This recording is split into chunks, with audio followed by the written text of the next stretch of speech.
Alors bonjour, moi je m'appelle Eugénie, je suis designer d'objets et je vais vous présenter aujourd'hui un projet en particulier sur lequel j'ai travaillé, parce que moi je suis diplômée depuis 5 ans et je me suis très vite lancée dans un projet personnel d'envergure qui s'appelle Les Résilientes et qui est en fait un studio de design en milieu d'insertion professionnelle et sociale dont la mission est de mettre la créativité au service de l'insertion.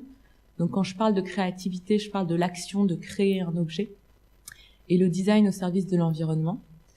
Donc ça, c'est dans les grandes lignes et après, je vais rentrer un peu plus profondément dans le projet. Mon parcours, c'est que moi, j'ai commencé les études d'art et de design parce que je voulais être art-thérapeute à la base. L'art-thérapie, c'est une technique qui est utilisée en parallèle en général des thérapies et qui permet aux personnes qui sont suivies de pouvoir s'exprimer à travers un autre médium que le langage. Et c'est pas quelque chose qui est visé à être analysé après, mais juste à débloquer certains blocages pour les personnes qui sont en thérapie. Donc j'avais commencé, donc il fallait faire un parcours de psycho et un parcours artistique. Sauf que ma mère était psychologue, donc à 18 ans, je me suis dit, oula, je vais pas faire le même parcours que ma mère. Donc je suis partie aux Beaux-Arts de Lyon, commencer par une prépa aux Beaux-Arts de Lyon.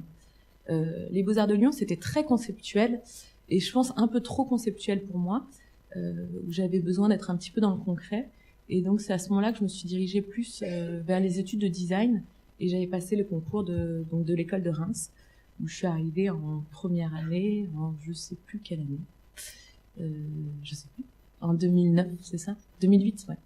En 2008, et arrivée en troisième année, où donc j'avais suivi un parcours de designer d'objets, la question était, bon bah maintenant, est-ce que je pars en psycho, et à ce moment-là, je deviens moitié designer, moitié psychologue, ou est-ce que je poursuis dans le domaine du design pour devenir designer et après trouver un moyen de bosser soit dans le social, soit dans le côté psycho, ou peut-être dans un certain genre de thérapie par l'objet, parce que j'étais assez fascinée par la relation à l'objet.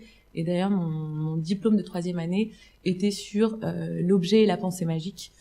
Comment est-ce qu'un objet devient gris-gris, comment est-ce qu'on s'attache à des doudous, comment est-ce que certains objets prennent plus de valeur dans nos vies que d'autres. Donc je trouvais ça très intéressant. Donc après ça, je suis partie dans une école à Eindhoven, où c'était vraiment un master axé en recherche. Et là-bas, j'ai fait tout mon travail de master sur un projet qui s'appelait My Education Frustration. Et en fait, c'est né vraiment d'un contexte. En fait, entre ma première et ma deuxième année de master, l'ensemble de nos profs ont démissionné. Donc on s'est retrouvés pendant l'été sans professeur pour l'année d'après, une année qui était censée être une année diplômante pour nous. Donc il y a eu vraiment beaucoup de discussions pendant tout l'été où on se retrouvait entre élèves pour savoir qu'est-ce qu'on allait faire et comment est-ce qu'on allait répondre à cette situation. Et on avait demandé à un moment, donc c'était un peu la révolution dans l'école, et on avait demandé à un moment un rendez-vous avec la directrice, la grande directrice de l'école, et on lui avait demandé comment est-ce qu'elle allait assurer qu'on allait avoir la même qualité d'éducation, sachant que une école, c'est ses professeurs qui la font. Donc comment est-ce que là, il y avait tout un programme pédagogique à refaire pendant 2 mois d'été. Et elle nous avait répondu de pas s'inquiéter, you pay, we provide. Donc c'est vous payez, nous fournissons. Et à ce moment-là, moi, je me suis vraiment retrouvée dans une situation de me dire, waouh, en fait, j'arrive, je devais avoir 23 ou 24 ans, et aujourd'hui, on me prend pour un consommateur d'une éducation ou un simple client, en fait, de mon école et de mon éducation. Et je me suis dit, waouh, c'est qu'on part quand même dans c'est une drôle de façon d'envisager l'éducation, et surtout pour des étudiants qui sont en art et design. Pourquoi est-ce qu'on ne considère pas comme des acteurs? Et donc c'est comme ça qu'est né. Donc moi j'ai décidé à ce moment-là de faire mon master sur ma frustration de l'éducation, et ça allait du fait que j'étais pas une cliente, mais un active participant, donc un participant actif de mon éducation. Et c'est allé aussi jusqu'à parler de la différence entre ce qu'on nous apprenait dans les écoles d'art et de design et ce qui était devenu l'art et de design aujourd'hui, parce que l'école d'Eindhoven, elle est quand même très axée sur le designer artiste, et qui était très florissant dans les années 2000, qui est un peu moins aujourd'hui. Donc c'était comment est-ce qu'on pouvait remplir cette différence entre ces deux choses, et surtout comment est-ce qu'on pourrait rendre l'étudiant designer un participant actif de son éducation, sur le principe qu'aujourd'hui, ceux qui font les écoles, c'est bien sûr les professeurs, mais aussi tous les étudiants qui viennent dans ces écoles-là et qui arrivent avec un savoir, avec des passions qui sont différentes. Et vous le voyez, par exemple, dans tous vos projets à chacun, vous devenez, à travers vos projets de recherche, des spécialistes dans certains domaines. Quand vous allez travailler, je ne sais pas, comme Carole a pu le faire dans son parcours.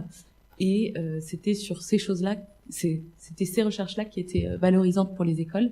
Donc tout le projet final était sur une sorte de dictionnaire à travers des vidéos où je demandais aux étudiants de venir m'expliquer un projet sans jamais parler de l'objet qui était sorti du projet, mais juste de la recherche qu'ils avaient fait autour. Donc ça, c'est pour le background un peu long, mais assez important. Donc à la sortie en fait de ce diplôme, j'ai été invitée à être professeure à la Rietveld Academy pour les designers en première année.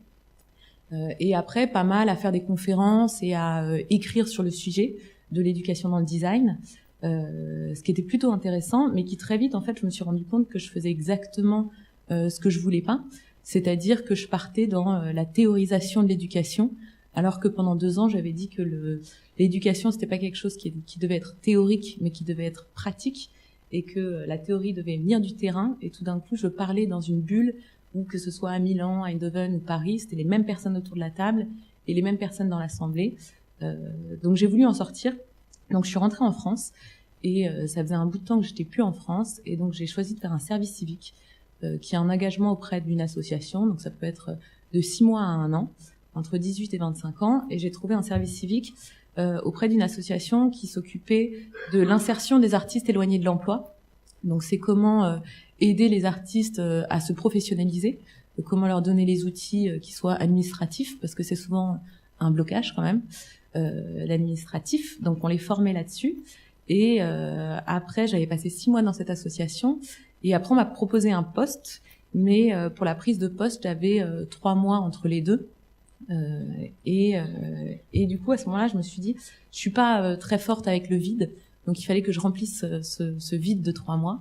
Et j'ai choisi de faire une petite formation auprès d'une association qui s'appelait l'ADI, et qui forme en fait à faire comment est-ce qu'on dit, tout ce qui est business plan, et choses comme ça, qui était un mot complètement inconnu pour moi, designer. Et pour avoir accès à cette formation qui était gratuite de 2 mois et qui était très concrète, il fallait avoir un projet.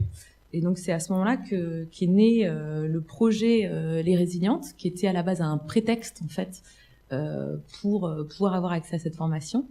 Donc je me suis posée en disant qu'est-ce qui te plaît. Donc il y avait l'éducation, tout ce qui était programme pédagogique qui m'intéressait. Il y avait le design parce que j'avais fait 5 ans d'études et je pouvais pas dire à mes parents que j'allais pas faire de design. Et il y avait le côté insertion qui me plaisait beaucoup. Et donc c'est là qu'est née l'idée de pouvoir faire du design en milieu d'insertion professionnelle, et après une logique qui était une logique matérielle, de partir de matériaux existants. Et il fallait pour intégrer cette formation que ce soit une activité aussi qui soit économiquement viable. Donc ça aussi c'était des mots complètement inconnus pour moi.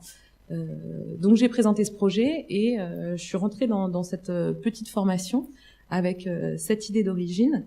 Et en fait, c'était assez intéressant parce que c'était 2 mois de cours avec des mentors et tout ça. Et en fait, on se prend vite au jeu parce qu'on a des jurys réguliers. Et donc, on nous demande de penser un projet dans l'idéal à 5 ans, à 10 ans, à 15 ans, avec des projections plus ou moins lointaines.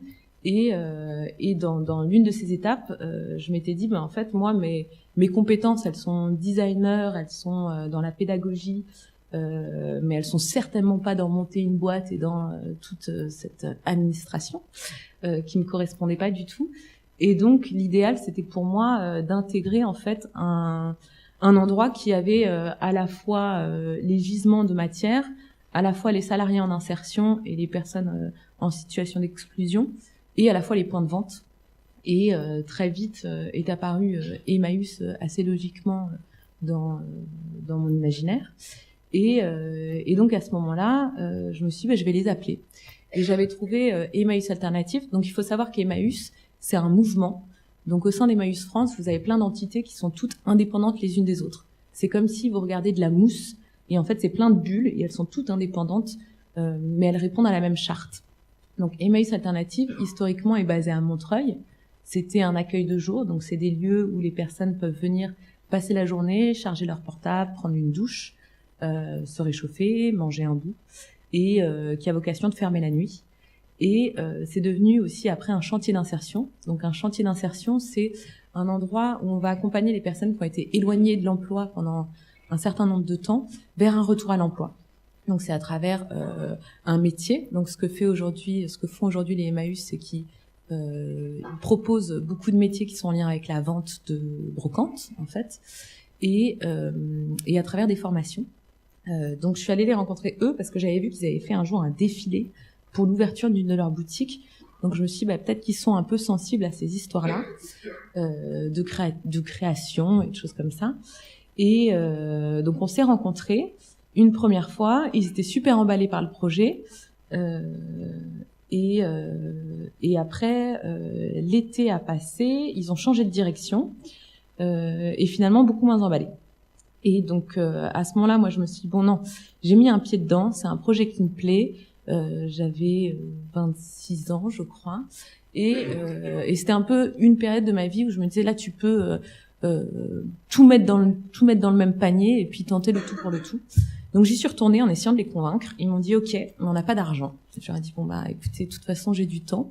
Donc comme disait Julien, on se débrouille avec les petits boulots. J'étais dans la restauration à côté aussi. Et ce que je leur ai proposé, c'est d'installer un atelier au sein de leur chantier d'insertion. Donc j'étais au milieu du chantier d'insertion et je proposais de faire une étude de faisabilité. Donc l'étude de faisabilité, c'est une étude qui vise à se rendre compte si un projet est viable.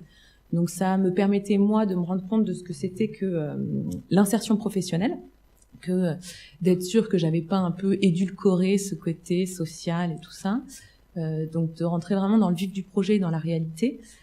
Ça permettait de voir aussi si ce que j'avançais, qui était de dire on va pouvoir, pour des raisons de modèle économique, faire des productions en série.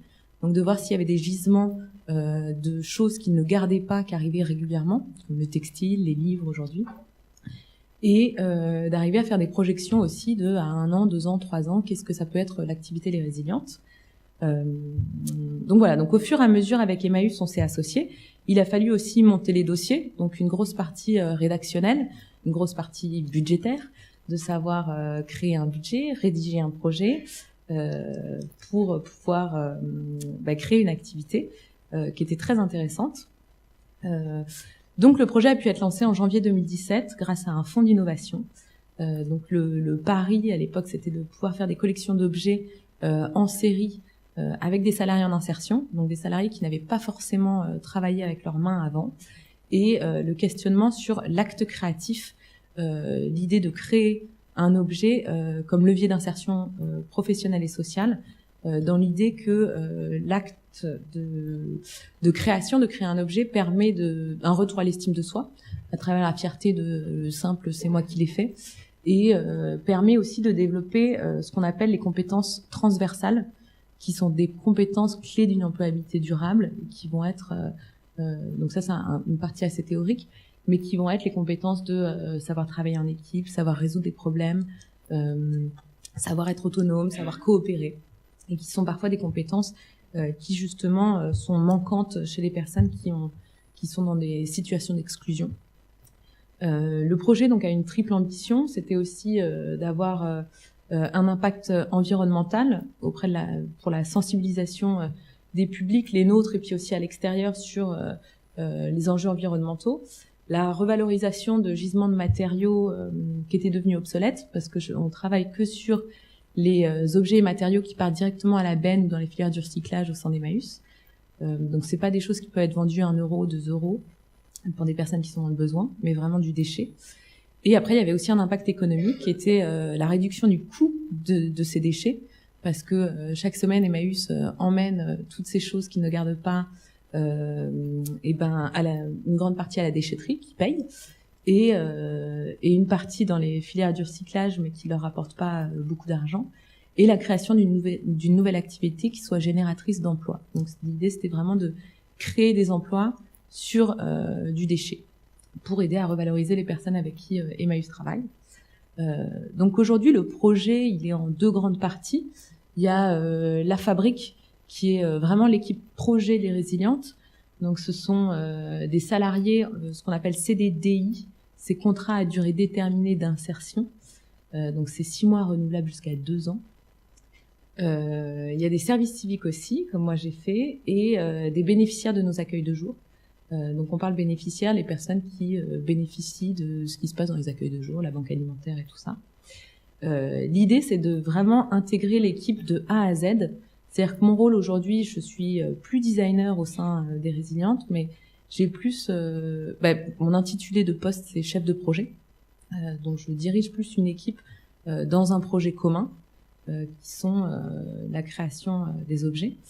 Ce qui est intéressant dans le côté de lier théorie et pratique, c'est qu'avec ce projet, il faut aussi créer un programme en fait ou une méthodologie de projet qui vise, parce que souvent on nous demande dans ce genre de projets sociaux, c'est qu'à un moment ce soit duplicable. Donc il faut que ce soit pérenne économiquement, mais qu'aussi on nous demande de pouvoir le dupliquer à travers la France, que si jamais un jour il y a un autre designer qui veut créer un projet similaire, de pouvoir faire passer la méthodologie du projet. Donc ça, c'est le côté théorique qui est assez intéressant en lien avec la pratique.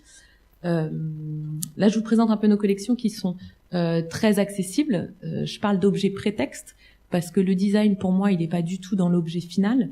Il est dans ce qui se passe dans l'atelier, il est dans la relation aux gens, il est dans la façon dont est pensé le projet.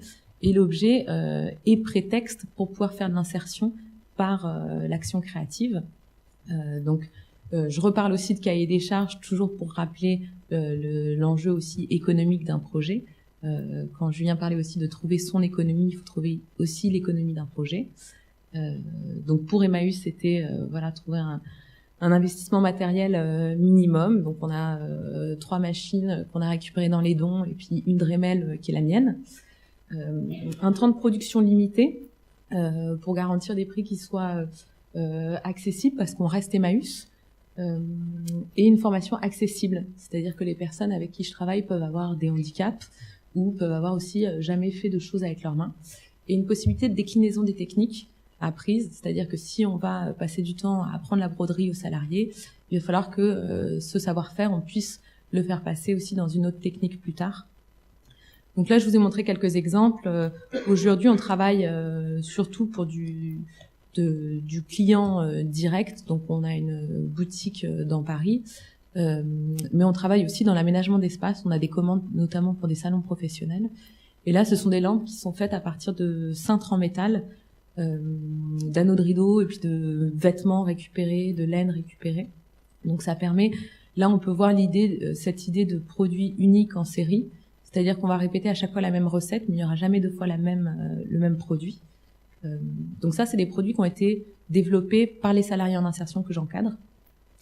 Il y a aussi cette collection qui est faite à partir des encyclopédies en 15 exemplaires que nos grands-parents se sont endettés pour ces encyclopédies. Donc les gens nous les apportent en disant ouais, ils s'étaient endettés sur des années, ouais, mais désolé, maintenant il y a Wikipédia, donc ça part directement au recyclage, ces choses-là. Donc nous, on redessine aussi de manière assez simple. Il y a aussi ces patterns muraux qui sont faits à partir de cintres de pressing aussi, parce que souvent les pressings ne récupèrent pas les cintres. Donc nous, on se retrouve noyés sous les cintres en métal. Donc aujourd'hui, on a 2 ans d'existence. On a ouvert une boutique à Paris en septembre. On a aussi lancé une campagne Ulule en septembre qui a marché. Et après, on a aussi fait la Paris Design Week, le off en septembre. Et aujourd'hui, on intègre les cahiers de tendance de Nelly Rodi et Péclairs, qui sont des cabinets de tendance, avec ces tapis qui sont faits à partir de chutes de textiles, de vêtements retravaillés. Donc c'est à la fois de montrer en fait que il y a le côté social du projet qui moi est la partie qui m'intéresse le plus. Il y a le côté théorique de savoir arriver de la théorie à la pratique pour faire de l'insertion professionnelle. Et il y a le côté aussi design de pouvoir quand même être avec ces côtés théoriques et social, d'arriver à intégrer des cahiers de tendance en étant Emmaüs. Je trouvais ça plutôt intéressant. Il y a plutôt aussi une deuxième partie du projet qui s'appelle le lab. Et le lab, c'est vraiment l'idée de rendre accessible les activités manuelles et créatives au plus grand nombre. Donc là, on revient un petit peu à mes premiers amours d'art-thérapie, de relation à l'objet. Et l'idée ici, c'est de se déplacer dans les accueils de jour, dans les hébergements d'urgence aussi, pour pouvoir proposer des ateliers sur une semaine ou une journée autour d'un sujet qui peut être le tapis, la vaisselle, la chaise. Donc là, on retravaille ces sujets-là, ou d'une technique qui peut être le tissage, la broderie, le motif. Et en fait, ces deux différents types de labs ont différents types d'impact social aussi, ce qu'on appelle un impact social. C'est que quand on est plus sur une technique, ça permet vraiment de mettre les personnes, quand on va faire du tricot ou du tissage, dans un état méditatif qui leur permet de faire une bulle en dehors de leurs problématiques leurs problématiques d'à côté, qui sont parfois assez lourdes. Et sur le sujet, ça permet vraiment d'avoir un côté remobilisant. En l'espace d'une journée, on va créer quelque chose. Alors c'est pas forcément beau, et souvent oui, c'est pas forcément beau, mais l'idée c'est vraiment de pouvoir leur montrer qu'ils arrivent à être les producteurs d'un objet de A à Z en peu de temps, et ça leur permet de remettre un pied à l'étrier, en fait, de se dire ils peuvent de nouveau devenir acteurs. En fait, ils passent de bénéficiaires à acteurs de leur parcours à travers ces ateliers. Donc là, je parle plus de design comme outil de médiation. Donc ça, c'est les choses qu'on peut faire, par exemple, au sein de nos accueils de jour. On l'a fait aussi avec des jeunes de l'aide sociale à l'enfance. On l'a fait à la Péniche du Cœur aussi, qui est un hébergement d'urgence sur une péniche à Paris, et à la prison de Fleury-Mérogis, dans la prison pour les hommes. Donc ça, c'est différentes choses qui peuvent sortir de ces ateliers. Donc la synthèse du projet, aujourd'hui, il y a 4 salariés au sein de la structure Les Résilientes, qui est pas une structure en fait, qui est complètement intégrée à Emmaüs Alternative. On a fait plus d'une dizaine de collections, et en 2 ans, on a vendu plus de 1200 objets, que ce soit un peu de tout quoi. Et pour le lab, on a eu plus de 80 bénéficiaires acteurs au sein du projet.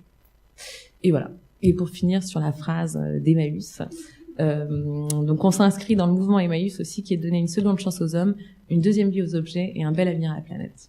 Voilà. Merci.